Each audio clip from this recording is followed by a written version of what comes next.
tema que me cabe ministrar para os irmãos na plenária dessa tarde é um tema bastante interessante, complexo e que requer alguns cuidados em relação ao registro bíblico, no intuito de preservar muito pelo equilíbrio cristão, doutrinário. E apesar de preservando por esse equilíbrio, servir de cura para alguns que muitas vezes, por conta da incompreensão do texto bíblico, terminam padecendo alguns jugos que atrapalham o nosso crescimento e o nosso avanço espiritual. O tema que me foi proposto a falar nesta tarde, na verdade, é um tema que, do ponto de vista religioso, não é muito bem-vindo, não é muito bem-quisto. Mas é uma realidade em nossos corredores, em nossos púlpitos, em nossas igrejas, e não pode ser ignorado. Na verdade, a igreja deste século está precisando digerir algumas questões que ela sempre evitou tocar. E essas questões vieram à nossa porta. Por exemplo, a igreja do nosso século está precisando lidar diariamente com a ideologia de gênero. A igreja da nossa geração está precisando lidar diariamente com a questão do homossexualismo. Porque os homossexuais também se convertem. Eles também aceitam a Jesus como Salvador. E como a igreja trata disto, como ela lida com isto e como a igreja os recebe. Porque, lamentavelmente, nós não fomos treinados para lidar com estas questões. E porque não fomos treinados, nós vomitamos essas pessoas do nosso meio e as impedimos de desfrutar da graça do Evangelho de Cristo que nós pregamos. Recebê-las e amá-las não significa concordar com práticas que biblicamente são questionáveis, rejeitáveis e até detestáveis. Mas não significa que poderemos fingir que estas questões não existem e precisamos lidar com elas. No nosso caso, hoje à tarde, a temática que me foi proposta foi segundo casamento e família mista. E hoje à tarde eu já liguei para alguns mestres para consultar alguns textos à luz das línguas maternas da Bíblia Sagrada. Porque estudar um texto sem analisar o seu contexto é criar um pretexto para fazer valer o meu achismo. E quando o assunto é Bíblia, nós estamos lidando com almas. E quando lidamos com almas, estamos tratando da eternidade. O que eu digo aqui agora não fica aqui. Vai se reproduzir como estilo de vida e vai refletir em nossa eternidade com Deus ou sem Ele. Então abra comigo a sua Bíblia, por favor, em Gênesis capítulo de número 2. Nós vamos ler desde o versículo de número 18 até o versículo de número 24. E vou compartilhar com os irmãos com muito zelo, com muita humildade, com muito carinho, aquilo que consegui colher nas Sagradas Escrituras acerca desse assunto. Gênesis 2,18. E disse o Senhor Deus: não é bom que o homem esteja só. Far-lhe-ei uma ajudadora idônea, ou uma adjutora, para que esteja diante dele. Havendo, pois, o Senhor Deus formado da terra todo o animal do campo e toda a ave dos céus, os trouxe a Adão, para este ver como lhes chamaria. E tudo que Adão chamou a toda alma vivente, isso foi o seu nome. E Adão pôs os nomes a todo o gado, e às aves dos céus, e a todo animal do campo, mas para o homem não se achava ajudadora idônea. Então o Senhor Deus fez cair um sono pesado sobre Adão, e este adormeceu, e tomou uma das suas costelas, e cerrou a carne em seu lugar. E da costela que o Senhor Deus tomou do homem, formou uma mulher, e trouxe-a a Adão. E disse Adão: esta é agora osso dos meus ossos, e carne da minha carne. Esta será chamada mulher, porquanto do homem foi tirada, tomada.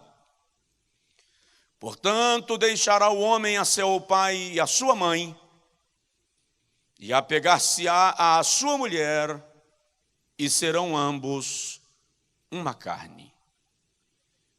Diga comigo amém. Bendito Deus, nós precisamos da tua direção, do ensinamento do teu Espírito, que é o pedagogo excelente. Que o Senhor nos oriente em tudo. Nosso coração e mente sejam regados pela tua presença, para compreendermos a tua palavra e vivermos de maneira que o teu nome seja honrado em todo o tempo. No nome de Jesus, amém e amém. Bom, como eu disse, queridos, e hoje, agora não é uma pregação, é estudo bíblico, então a gente vai compartilhar de maneira bem pausada.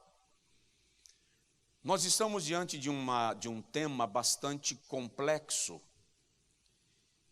E nas minhas bisbilhotagens à Bíblia, cheguei à conclusão que não é um assunto que a gente consegue dirimir em um estudo de 40 minutos, 50 minutos, 1 hora. Na verdade, ele é digno de um seminário e certamente gerará cura e transformação em corações e mentalidades. Porque para discutir o conceito do segundo casamento e de famílias mistas, o primeiro desafio é conceituar casamento e conceituar família. E esta conceituação de casamento e de família precisa ser feita à luz da Bíblia e à luz da sociedade odierna. Óbvio que o nosso guia de regra, de prática e fé é a Bíblia Sagrada. Nós não podemos abrir mão das Sagradas Escrituras em função de nenhum contexto, cenário ou adequação. Então, deixa eu falar muito rapidamente sobre o conceito de casamento à luz da Bíblia Sagrada. É uma instituição divina, registrada em Gênesis capítulo 2, conforme nós lemos, no qual o texto diz que quando Adão, que é muito interessante, Adão está só, o Senhor percebe que não é bom Adão estar sozinho. Este é o único momento na criação que Deus usa a expressão não é bom. Em todos os momentos anteriores, tudo que o Senhor cria, está escrito, e viu Deus que era bom. Mas quando o Senhor percebe o homem sozinho, ele diz: não é bom que o homem esteja só. E quando o Senhor cria a mulher, o Senhor não diz mais que era bom. Agora ele diz, e o texto diz, e viu Deus que era tudo muito bom. Ou seja, há uma completude na criação. A expressão seria: o círculo fechou. A obra se deu por concluída quando o Senhor cria a mulher. E a Bíblia diz que Adão, quando desperta do sono, olha, e não daria para eu estar lá vendo a cara de Adão, mas seria muito interessante ver como Adão acorda e ele olha e percebe alguém que parece com ele, mas não é ele. É da mesma espécie, mas não é igual. E Abraão diz: osso do meu osso, carne da minha carne, mulher, Ixá. Só que o que é interessante, e lamentavelmente o texto da língua portuguesa altera bastante alguns textos bíblicos para a nossa melhor compreensão, porque eu já vi gente contando a costela para ver qual é o lado que tem menos uma. Como se Deus tivesse tirado costela mesmo, só que o texto hebraico não sugere a tirada de uma costela, sugere a tirada de um lado, uma banda, uma metade. Indica que Deus parte, arranca metade, desencaixa metade do homem, e daquela metade ele cria a mulher. Por isso a expressão sua metade. Literalmente, a mulher foi criada para ser a outra metade. E não resta dúvida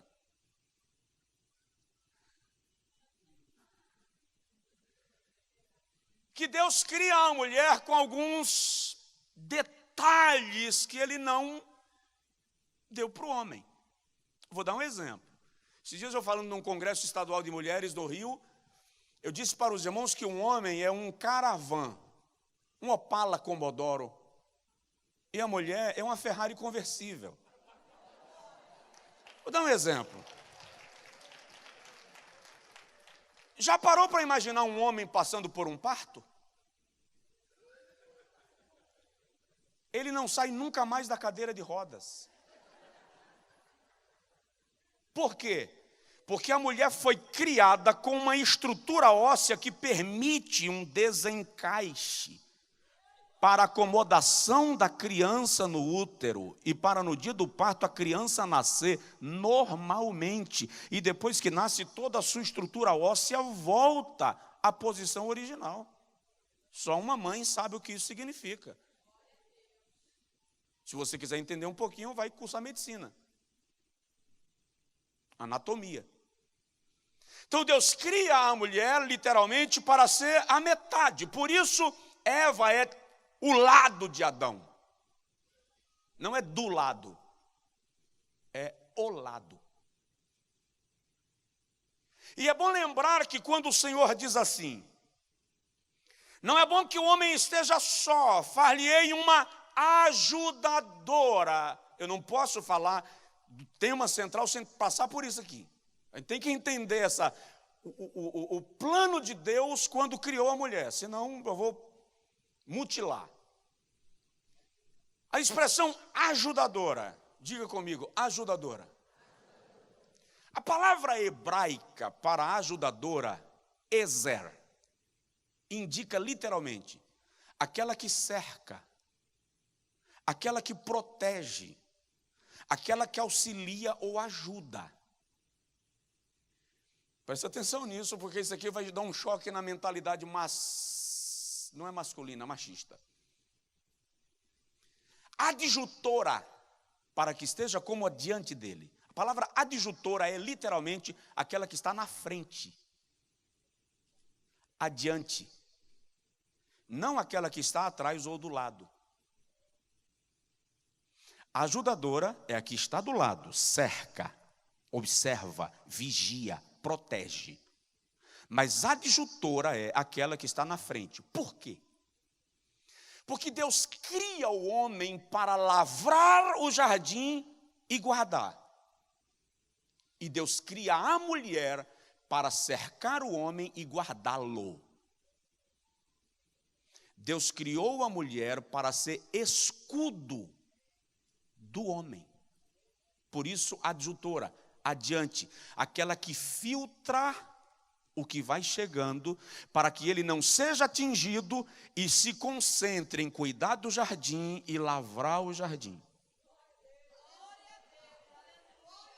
Daí, na raiz da palavra, vira o conceito de aquela que percebe a chegada do inimigo. Porque nós vamos ter que admitir, estou falando de conceito de casamento na Bíblia. Nós vamos ter que admitir que Deus deu à mulher uma capacidade de percepção mais refinada do que ao homem. A questão é de inteligência espiritual agora, porque aquela esposa, se Eva, que veja só, não tem, o texto hebraico vai indicar, o texto português diz que Eva comeu o fruto, e dá a entender que Adão não estava lá, e ela traz para o seu marido. Alguns até conjecturam que Adão estava viajando, estava cuidando do jardim. A ideia ali é de a serpente abordando Eva, Eva vem consultar Adão, o texto hebraico diz, e comeu juntamente com ele, a aprovação dele.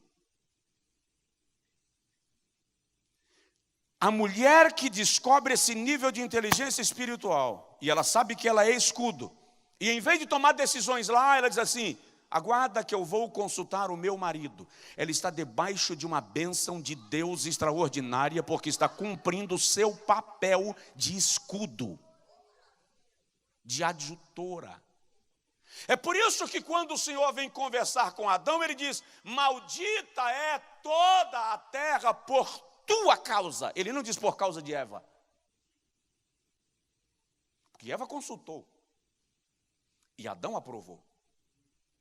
Por isso que em Romanos 5,12, Paulo diz, por um homem, e a expressão ali de homem não é raça humana, é gênero masculino. Por Adão entrou o pecado no mundo, não diz por Eva, por uma mulher. Porque Adão concorda com a participação do fruto.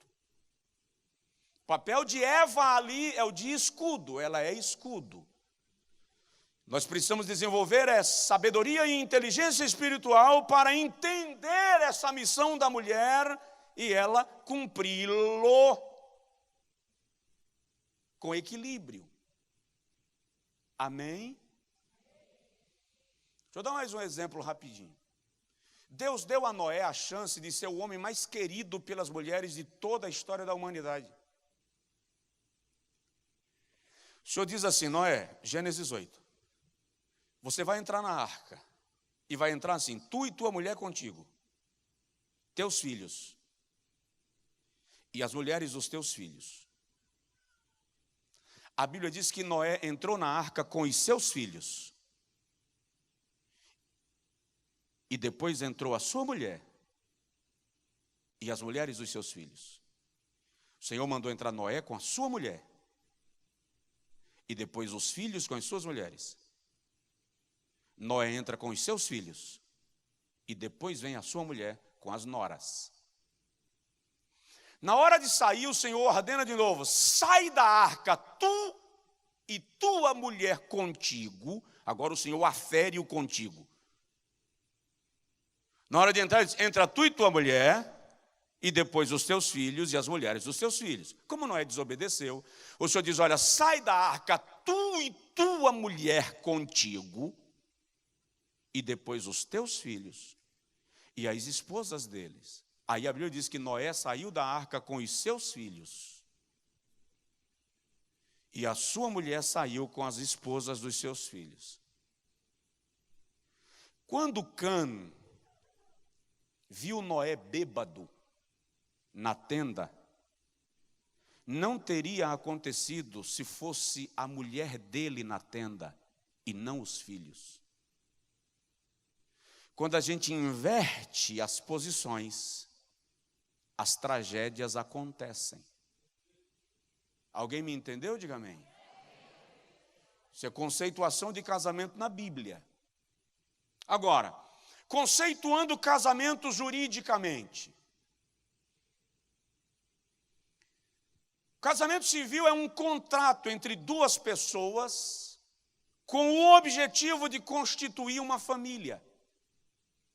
Juridicamente, um casamento é um contrato. Na Idade Média, o casamento não tinha nenhum propósito ou envolvimento amoroso, ele era um contrato comercial para o fortalecimento dos negócios da família, possibilitar exportação e expansão de mercado.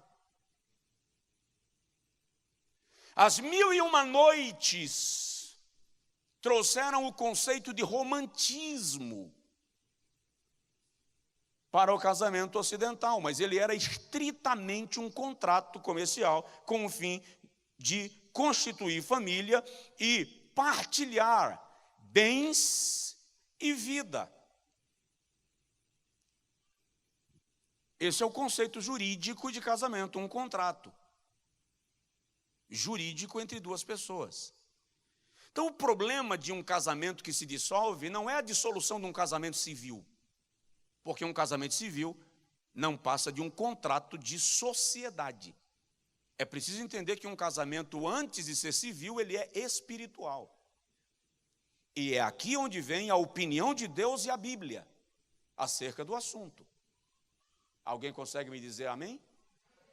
Vamos lá. Terceira coisa que eu quero pontuar nesse estudo, o conceito de família na Bíblia. Porque uma família, segundo a Bíblia, é formada por um homem, uma mulher e sua prole. E aqueles que estão em volta desta organização formam uma família, que é uma invenção, uma criação, o propósito de Deus, e esse propósito é imutável. Isso é família. E aí, deixa eu abrir um parêntese para dizer que se você buscar uma família perfeita na Bíblia, provavelmente não vai encontrar nenhuma. Porque eu estou buscando, estou estudando, eu estou pesquisando sobre o assunto, eu estou mergulhando na questão, e todos eles tinham seus problemas. E alguns problemas que tem uns casos assim bem escabrosos. Tem caso de irmão matando irmão, tem caso de irmão violentando irmã, tem caso de filho deitando com a mulher do pai. Tem casos bem escabrosos no texto bíblico. Porém, qual a conceituação de família na sociedade moderna?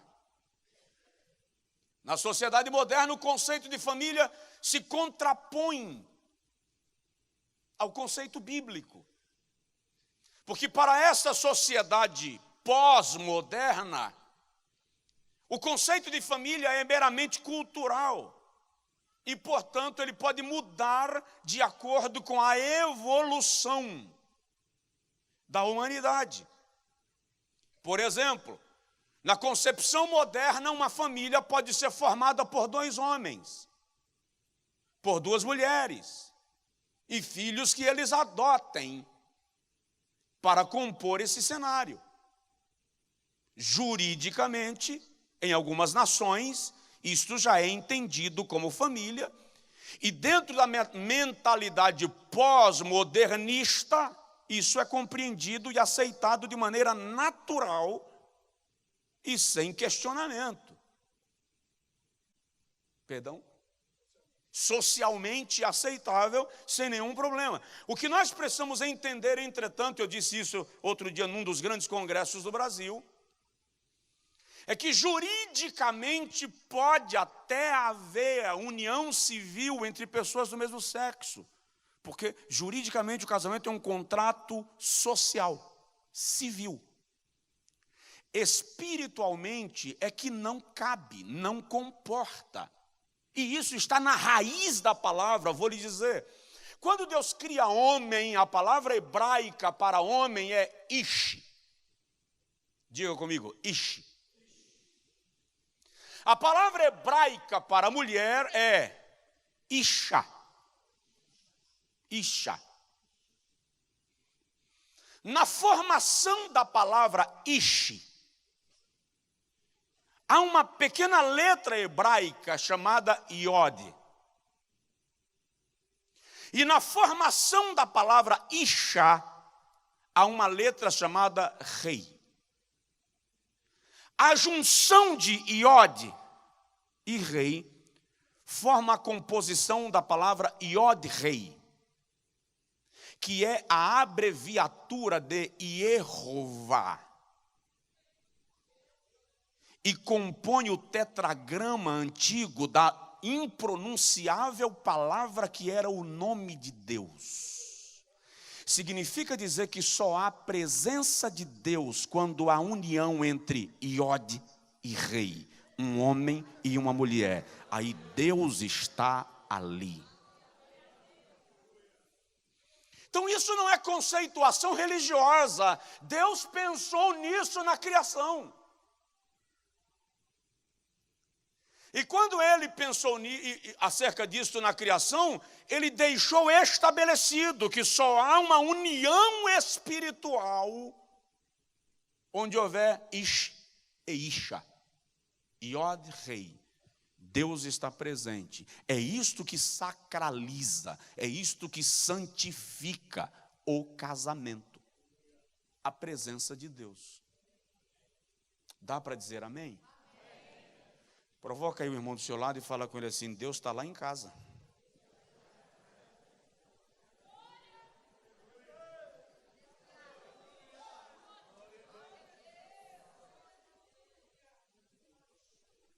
Agora, quinto lugar. O conceito de casamento para Deus é tão extraordinário que nós vamos encontrar o casamento de Deus no Antigo Testamento e no Novo. Nós vamos encontrar Deus se casando com Israel no Antigo Testamento e Jesus se casando com a igreja no Novo Testamento. E é muito interessante que por algumas vezes na Bíblia o Senhor se apresenta como marido da nação de Israel, como esposo. Isaías 54, 5, por exemplo, ele diz assim: porque o Senhor teu Deus, o teu Criador, é o teu marido. No versículo 6 ele diz: porque o Senhor te chamou como uma mulher desamparada e triste de espírito, com a mulher da mocidade que fora desprezada, diz o teu Deus, por um breve momento te deixei. A expressão aqui, e eu vou explicar isso daqui a pouquinho, revela que há uma crise no relacionamento conjugal entre Israel e Deus,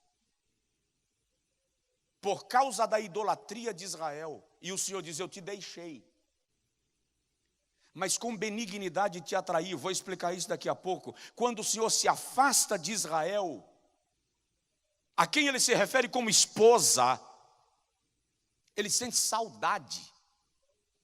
de Israel. Deus se apresenta aqui como um marido apaixonado pela sua esposa, que não pode permanecer com ela quando ela está infringindo a lei do matrimônio, mas que sente saudade dela quando se afasta. Ezequiel 16, o Senhor retrata toda a história desse casamento de Deus com Israel. Ele diz: eu te encontrei recém-nascida, abandonada em meio ao teu sangue. Teu cordão umbilical não foi cortado. O teu corpo não foi limpo do sangue do útero da tua mãe. Mas do meio do teu sangue eu te tomei no colo. Limpei o teu sangue. Cicatrizei o teu umbigo. Cuidei de ti como de uma menina. Te fizestes moça e eu te amei. E te tomei como minha esposa. Isso não é heresia, está lá. Aí o Senhor começa a mostrar que aquela mulher, a nação de Israel, a quem ele havia tomado como esposa, o traiu. Foi após outros deuses. E ele diz assim: me traiu e se prostituiu. E o Senhor diz: e se prostituiu com vários homens. Ali ele mostra Israel se comportando como uma mulher casada que decidiu se tornar prostituta. E todo o capítulo 16 de Ezequiel revela a Deus sofrendo como um marido que ama, mas que é rejeitado pela sua esposa. Oséias retrata isso. As pessoas discutem se o relato da vida de Oséias é verídico ou metafórico, mas a questão é que Deus está se utilizando de Oséias e é muito possível que seja verdade, muito possível, porque um dia ele manda Ezequiel fazer sopa de fezes e comer. Para quê? Para que Judá entenda o que eles vão padecer no cativeiro. Então, às vezes o profeta era desafiado a algumas experiências sobre-humanas para representar para Israel o que Deus estava lhes avisando. Então a mulher de Oséias o abandona e vai viver uma vida de prostituição. E o Senhor diz a Oséias: vai lá e traz de volta. E ele vai e traz de volta. Isso aqui é para representar Deus, um marido traído pela sua esposa Israel. E apesar de traído, ele vai em busca de Israel para trazê-lo de volta para dentro de casa. Estamos falando de Deus, o soberano, se colocando como marido para dizer: eu estou casado com uma nação que me trai, que me abandona, que eu amo, me disponho a perdoar, mas ela me trai de novo, peca de novo. E eu vou em busca de novo. O retrato aqui é de um Deus marido que não quer abrir mão da sua esposa, nação Israel, porque a ama. E é interessante que Deus está usando o coração de um homem para falar do seu amor por uma nação, representando-a como mulher. E você vai perceber que chega um momento que Deus se divorcia de Israel. Chega um momento que ele diz assim: chega. Agora, sétimo tópico desse estudo, se o irmão estiver anotando, o Senhor se queixa com Israel. Você vai entender um pouquinho depois, daqui a alguns minutinhos. O Senhor se queixa com Israel, que Israel estava se colocando como uma mulher repudiada. Olha para mim, biblicamente, repúdio e divórcio são coisas diferentes. São coisas distintas, nós vamos ver isso. Isaías capítulo 50, versículo de número 1. O Deus marido, o Deus esposo, está se queixando que a sua esposa, Israel, nação, está se prostituindo com outros deuses. E quando os seus amantes, é só ler Ezequiel 16 que Deus chama isso de amantes. Quando os seus amantes, as outras religiões, lhe perguntam, mas você não é casada? A nação de Israel responde, eu fui repudiada. Eu estou repudiada. Aí no capítulo 50 de Isaías, o Senhor diz assim, onde está a carta de divórcio da vossa mãe? Onde está o meu repúdio à vossa mãe? O Senhor está dizendo, eu não liberei vocês para terem outros relacionamentos. Vocês não foram divorciados de mim, e nem eu vos repudiei. O Senhor está dizendo, essa relação que vocês estão tendo com outros deuses é adultério. Eu não dei a vocês carta de divórcio, eu não liberei vocês. Há um Deus aqui, esposo, que continua sofrendo por uma esposa, Israel, que insiste em traí-lo, que insiste em prostituir-se, que insiste em pecar contra ele. Chega um momento, aqui Israel se comporta como uma mulher repudiada. Aí chega um momento que Deus dá um basta e dá para Israel carta de divórcio. Jeremias capítulo 3, versículo de número 8.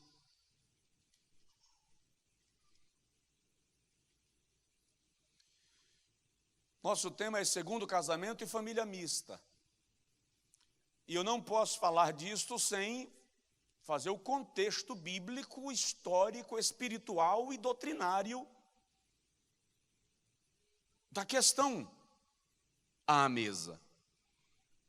E acreditem, estou fazendo com muito zelo, muito temor, muita humildade no Senhor. Depois de bisbilhotar muito a Bíblia, de folhear muito,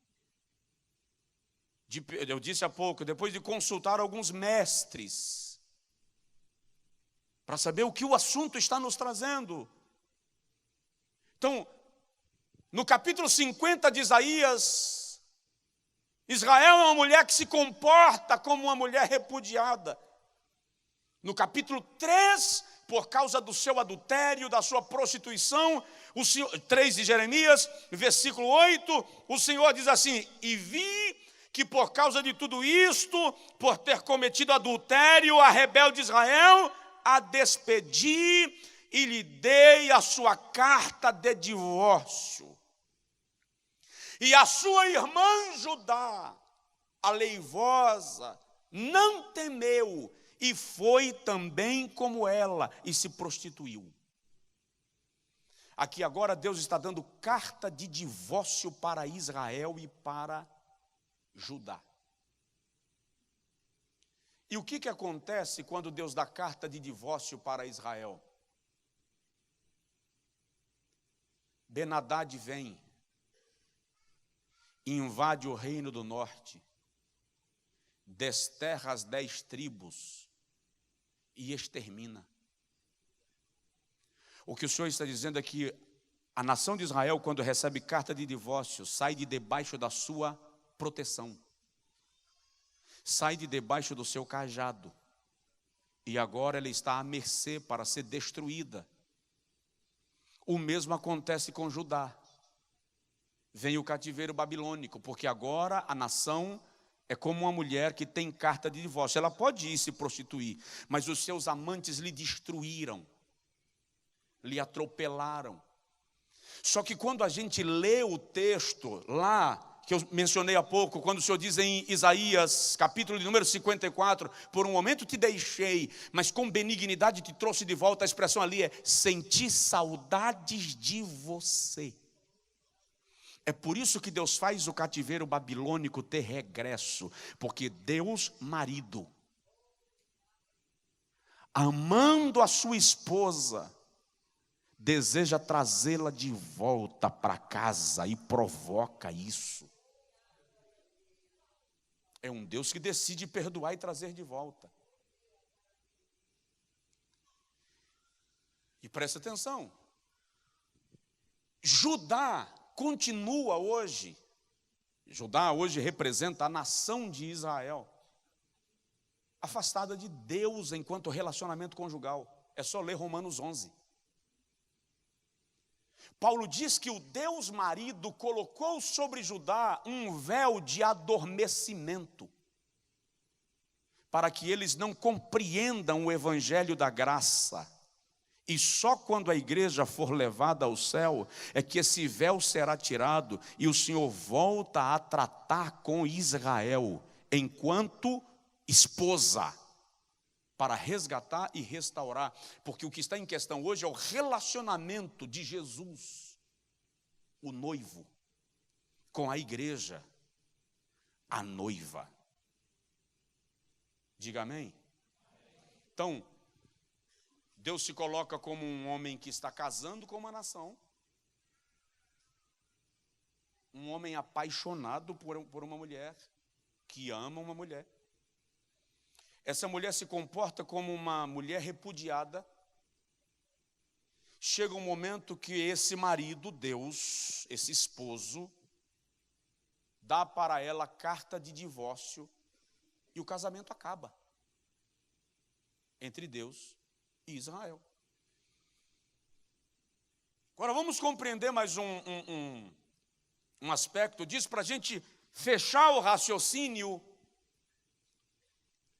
Porque o projeto e a proposta desse tema é trazer cura, compreensão, conhecimento que gera cura, porque o meu povo é destruído por falta de conhecimento.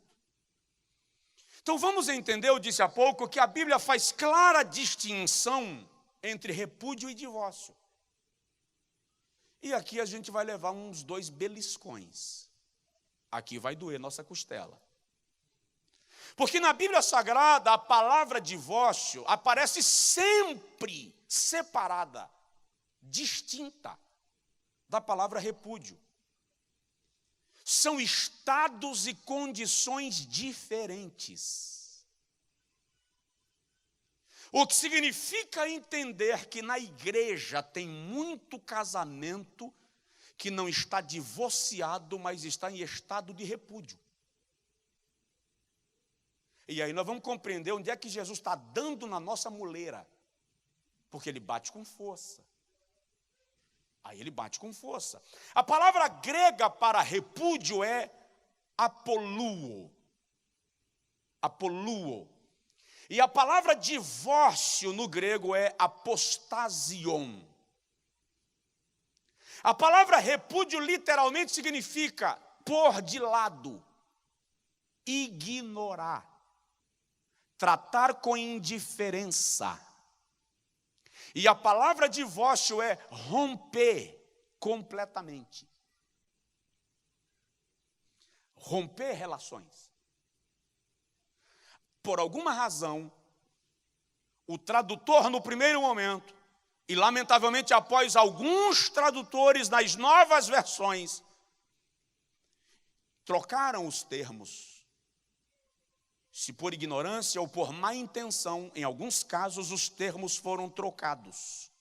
Por exemplo, quando em Malaquias 2,16 está escrito na língua portuguesa, porque eu, o Senhor, odeio o divórcio. A expressão ali é ixalá, não laqueritut. Então Deus está dizendo, eu odeio o repúdio. Ele não está dizendo, eu odeio o divórcio. Qual é a diferença? A diferença, sobretudo, é que o repúdio é opressor, escraviza, adoece, massacra. E eu vou lhe dar 2 exemplos. Um é o de Jacó. Jacó tem 4 mulheres, 2 esposas e 2 concubinas, e ele repudia as 4 o tempo inteiro. Muito embora ele amasse a Raquel, é muito comum o texto repetir que elas diziam, quem sabe se voltará para mim, quem sabe me verá, quem sabe me perceberá. Porque Jacó se deitava com Raquel, a mulher que ele amava, e mantinha Léa repudiada. Isso gera uma crise na família que vai alcançar as gerações que se seguem. Gera uma guerra.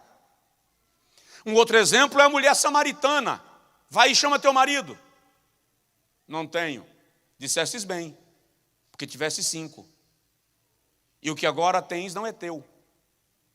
Aquela mulher não é uma prostituta, como muitos pregadores dizem. A mulher samaritana não é uma prostituta. É uma mulher que se casou e recebeu carta de divórcio 5 vezes. Mas no último caso, em vez de receber carta de divórcio, ela foi repudiada. Então ela não pôde se casar de novo, porque a mulher com carta de divórcio em Israel podia se casar livremente, vou mostrar isso daqui a pouco. Mas a repudiada não. Então, como ela está repudiada, não pode se casar, ela está envolvida num relacionamento ilegal, por isso ela diz, não tenho marido. Deuteronômio capítulo 24,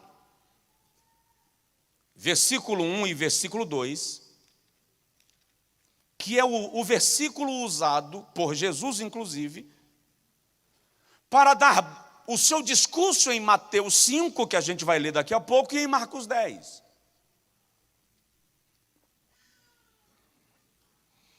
Deuteronômio 24, 1 e 2 diz assim, quando um homem tomar uma mulher e se casar com ela, então será que, se não achar graça em seus olhos, por nela encontrar coisa indecente aqui é imoralidade.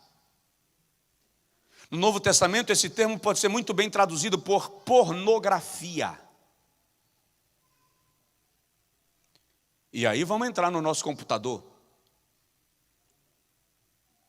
Aí diz assim, far-lhe-á uma carta de repúdio, e lhe dará na sua mão, e far-lhe-á uma carta de repúdio, e lhe dará na sua mão, e a despedirá da sua casa.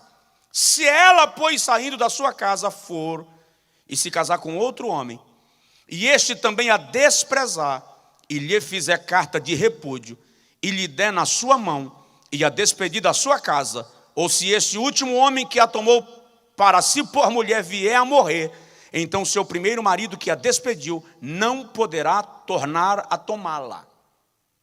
Aqui vem de novo a inversão dos dois vocábulos. Porque no versículo de número 1, que o tradutor da língua portuguesa usou o termo Ixalá, carta de repúdio, no hebraico original é laqueritute. Se o marido lhe der carta de divórcio, ela sai e se casa com outro homem. Se esse outro homem lhe der Ixalá, carta de repúdio, ela não pode voltar a casar-se. Então presta atenção, no primeiro caso, ela recebeu uma carta de divórcio. E recebendo uma carta de divórcio, ela se casou com um outro homem. Mas no segundo caso, quando ela recebe uma carta de repúdio, ela não pode voltar a casar-se, porque o repúdio não anulava, não cancelava o casamento, apenas colocava de lado a outra pessoa. Aí quando Jesus trata desse assunto em Mateus capítulo 5, versículo 31, vou chegar lá. Quando Jesus trata desse assunto em Mateus 5,31, ele diz assim, qualquer que der à sua mulher carta de repúdio, dê-lhe também carta de divórcio. Por que Jesus está dizendo isso?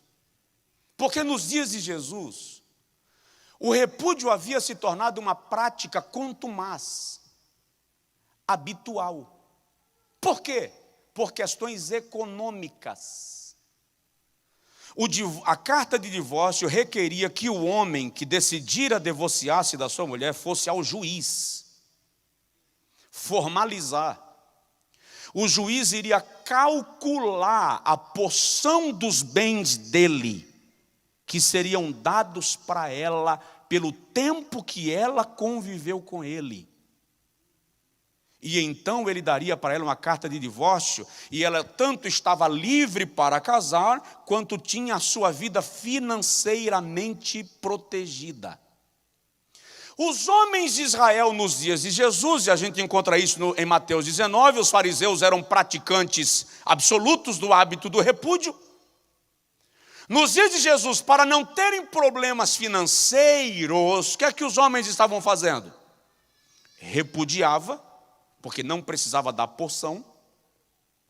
A mulher tinha que se submeter a ficar em algum lugar das suas terras, sendo humilhada por ele, ou se ela não suportasse, ela ia embora sem direito algum, sem direito de se casar, e sem nenhuma porção para mantê-la. Então ela não teria um homem que a protegesse, e não tinha nenhum recurso financeiro para se manter.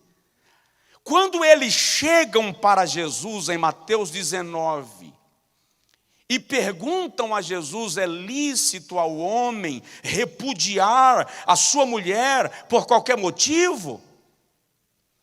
Jesus diz, não ledes desde o princípio que Deus fez macho e fêmea? Portanto, deixará o homem seu pai e sua mãe, e se unirá à sua mulher, e serão ambos uma carne. O que Jesus está dizendo aqui, o foco de Mateus 19 é o cenário de poligamia que Israel estava vivendo nos dias de Jesus. Os homens tomavam mulheres, cansavam delas, repudiava, tomava outra. Repudiava, tomava outra. Há um cenário de poligamia onde a mulher se torna escrava desses homens, e eles são livres para irem se casando e repudiando. Então Jesus diz assim, qualquer que repudiar a sua mulher, senão por...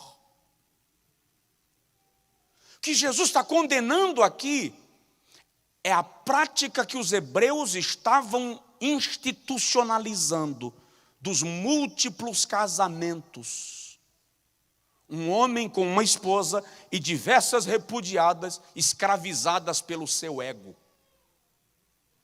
Tanto é que a condenação de Jesus clara a este hábito e a esta prática é quando ele diz em 5,31 de Mateus, aquele que repudiar a sua esposa, a sua mulher, aquele que der carta de repúdio, dê também carta de divórcio. Porque a carta de repúdio não liberava, mas a carta de divórcio liberava, e ela não se mantinha escrava dele. Esse é o cenário que Jesus está condenando. Esse é o cenário que Jesus está contestando. Veja só, o foco de Jesus aqui é impedir que um homem mantivesse uma mulher escrava dele pelo repúdio, enquanto ele era livre para se casar com outra. Ele está condenando a poligamia. Quando ele diz, no princípio não foi assim, ele está dizendo, no princípio não era um homem com várias mulheres, era um homem e sua mulher. O casamento é estritamente monogâmico. É isso que Jesus está dizendo. E é bom lembrar que quando a gente volta para a raiz da palavra repúdio, apoluo ou ixalá, colocar de lado. Vamos lá. A igreja trabalha o tempo inteiro condenando a prática do divórcio. E em nenhum momento a Bíblia diz que ela é para ser banalizada. Mas ninguém prega sobre a prática do repúdio. Eu estive com um pastor há uns meses atrás, e ele me disse, faltam 2 anos para eu aposentar e eu não vejo a hora para eu ser eu. Porque há 38 anos eu não durmo com a minha mulher. Nós não somos esposo e esposa. Isso é repúdio. O marido que está dormindo no outro quarto. O marido que a mulher está dormindo na sala, no quarto dos meninos. E a igreja está cheia disso. Mas em nome do status ministerial, em nome do status social, em nome das aparências, ninguém mexe nisso.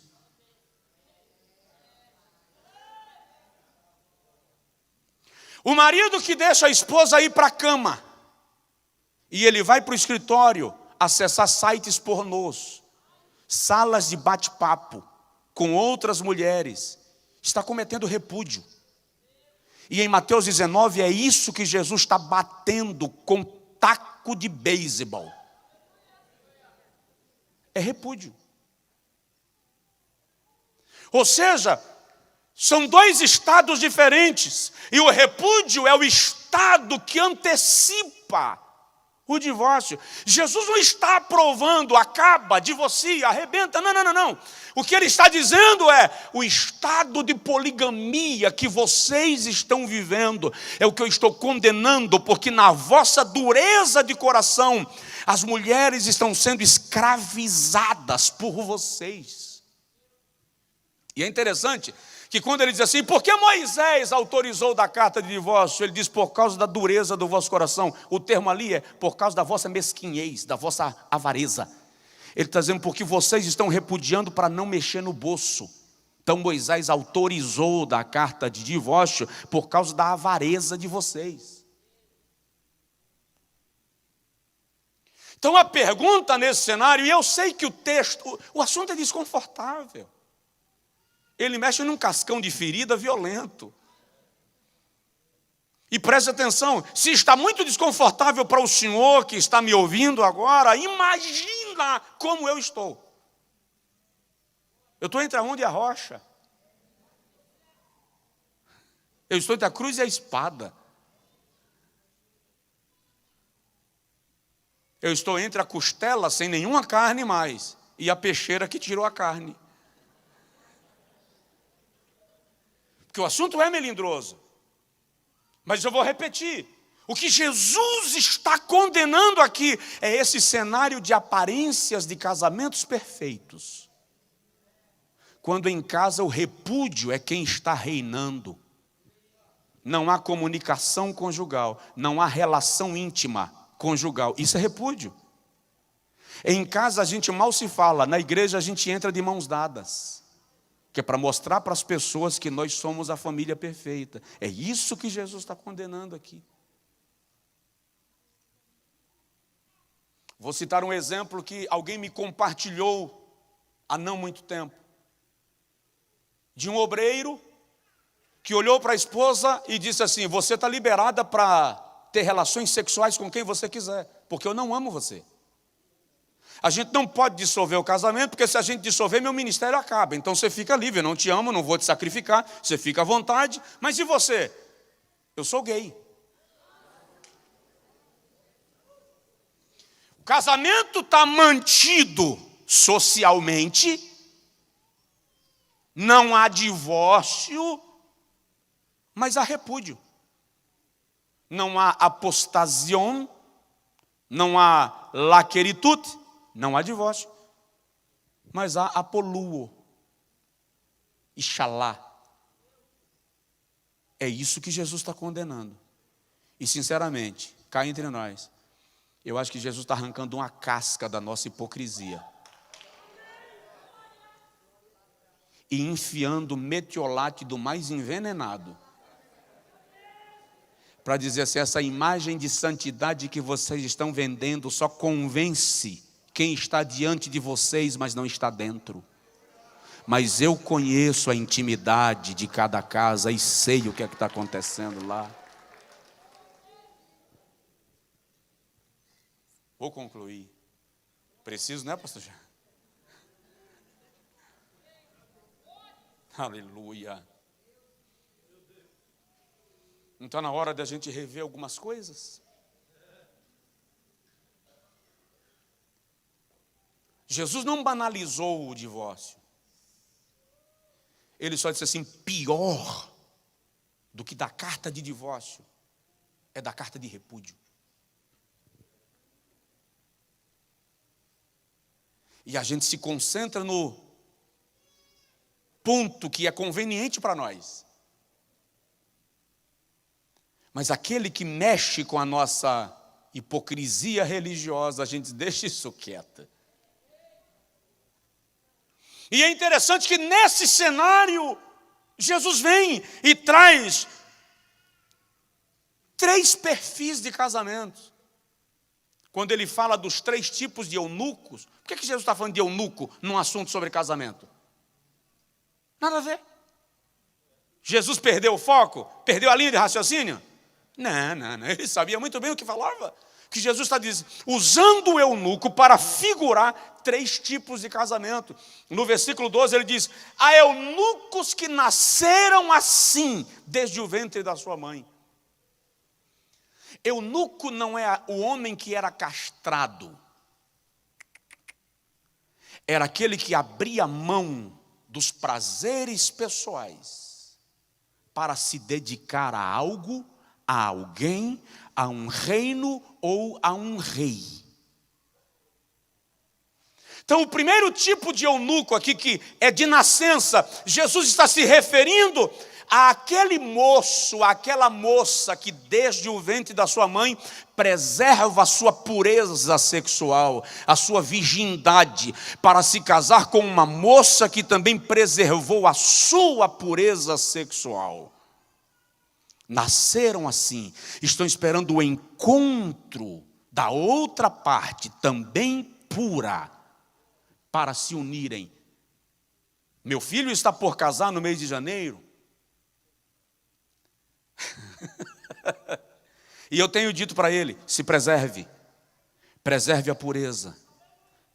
Não aguentou até aqui? Aguenta mais um pouco. Tem uma bênção especial para os moços e moças que aguardam o momento de desfrutar da vida sexual dentro do ambiente conjugal.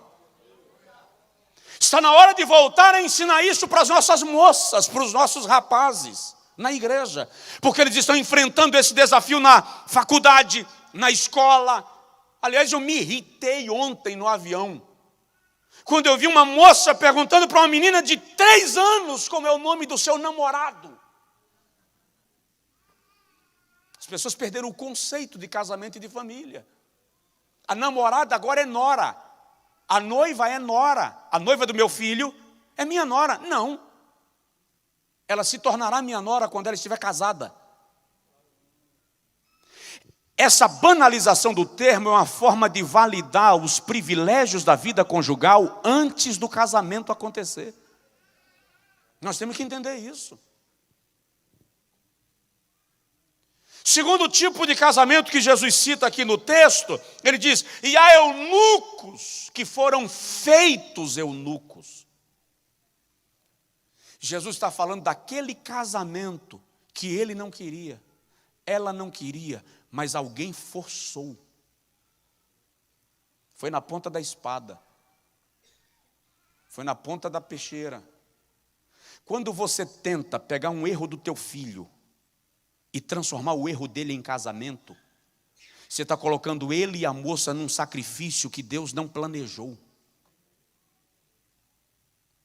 Eu recebi um casal de obreiros na nossa igreja, obreiros nossos. Passou minha filha e ficou grávida. O namorado é um infeliz, um traste. O que eu faço? Cadê a menina? Expulsei de casa. Primeiro passo, você vai sair daqui e vai buscá-la. Traga para dentro de casa.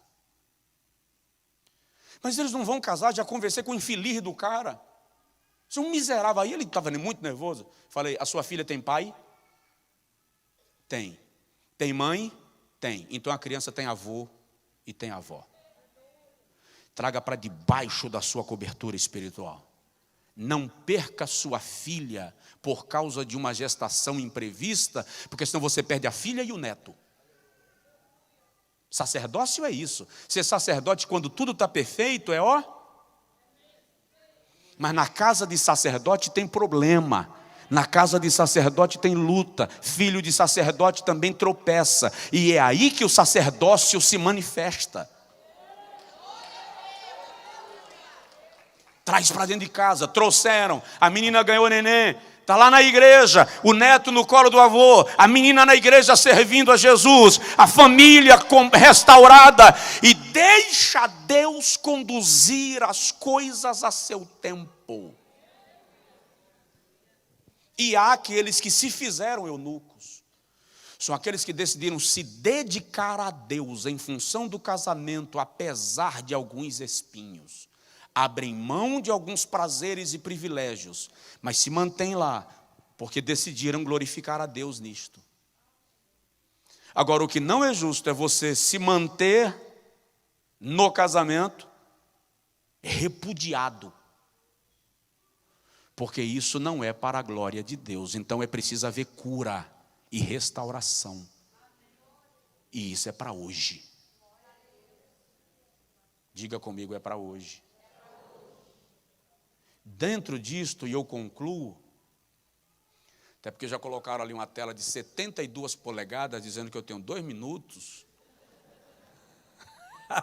Doutor,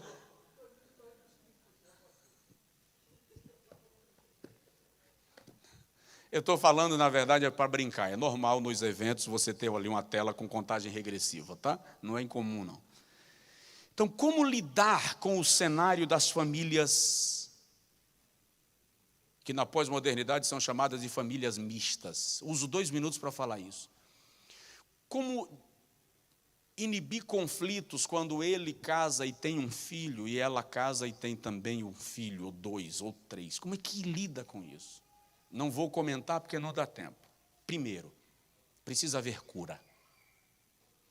A maioria das pessoas que ingressam num segundo casamento, ingressam antes de serem curadas dos traumas que foram vividos na primeira situação. E quando você não é curado, você transfere para o novo cenário as experiências que você viveu no primeiro. Daí os ciúmes, as inseguranças, as discussões, os aparelhamentos, as comparações, que são doentias. Toda comparação é doentia nesse ambiente. Então, o primeiro passo é: você foi curado? Não foi? Se diz um casal ficou revoltado comigo porque eles queriam casar, segundo casamento, eu perguntei para ela: quanto tempo de separada a irmã tem? 1 ano, pastor. E você, irmão? 6 meses. E já vão casar? Vocês estão prontos para isso? Estamos. Eu não faço.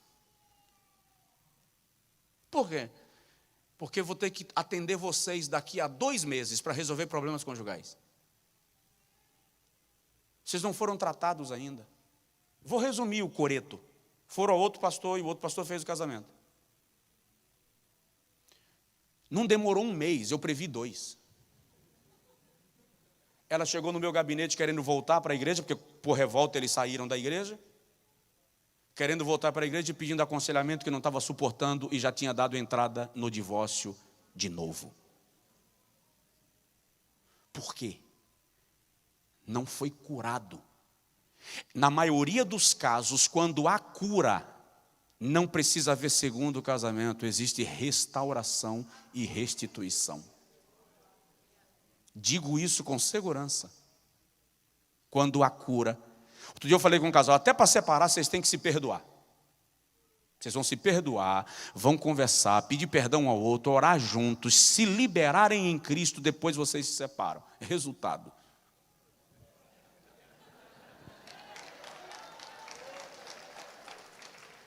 Segundo, é preciso haver amor, não conveniência. E amor significa que eu não posso casar com uma mulher que tem filhos de outro relacionamento, amá-la e odiar os meninos. Não são filhos do sangue, mas são filhos do coração. Isso tem que ser conduzido com amor. Terceiro, para agilizar, sacerdócio. Não posso exercer sacerdócio sobre os meus filhos e rejeitar exercer sacerdócio sobre os filhos que eu recebi debaixo do meu cajado. Em outro momento, em outro CONAD, a gente trata disso. Quarto, comunicação. Nenhum relacionamento sobrevive sem comunicação. E nessas circunstâncias, antes de casar, é importante alinhar algumas questões, porque são pessoas de hábitos diferentes, com filhos criados em ambientes e com hábitos diferentes. Se não há essa comunicação, vai haver uma problemática para ser resolvida lá na frente. O problema é que hoje em dia as pessoas estão se comunicando até dentro de casa por WhatsApp, Messenger. É ou não é? Eu estou vendo marido e mulher sentados na mesma mesa se comunicando pelo telefone. É. Precisa haver alinhamento em quinto lugar. O que é alinhamento? Por que se namora? A palavra namoro, etimologicamente, é conhecimento. Os jovens namoram para que eles se conheçam e haja um alinhamento natural. Quando você, que vive num cenário de família mista, se casou a primeira vez, você tinha aquilo que eu chamo de coração virgem. O encanto da juventude, o amor da juventude, sem nenhum trauma, consegue achar beleza em algumas coisas que simplesmente são naturais e comuns. Uma moça apaixonada por um rapaz, acha ele bonito até quando ele acorda e esquece de lavar o olho. Mas depois que ela já viveu um trauma conjugal, ela tem alguns critérios e filtros. Ela tem algumas exigências que ela não tinha naquela primeira situação. Ele é a mesma coisa. Então, é preciso haver alinhamento para que haja assimilação. Porque a maioria dos problemas que nós temos, presta atenção nisso, não são de ordem espiritual. São de ordem humana. O diabo é inteligente e explora muito bem as nossas fragilidades e as brechas que a gente deixa sem tratar.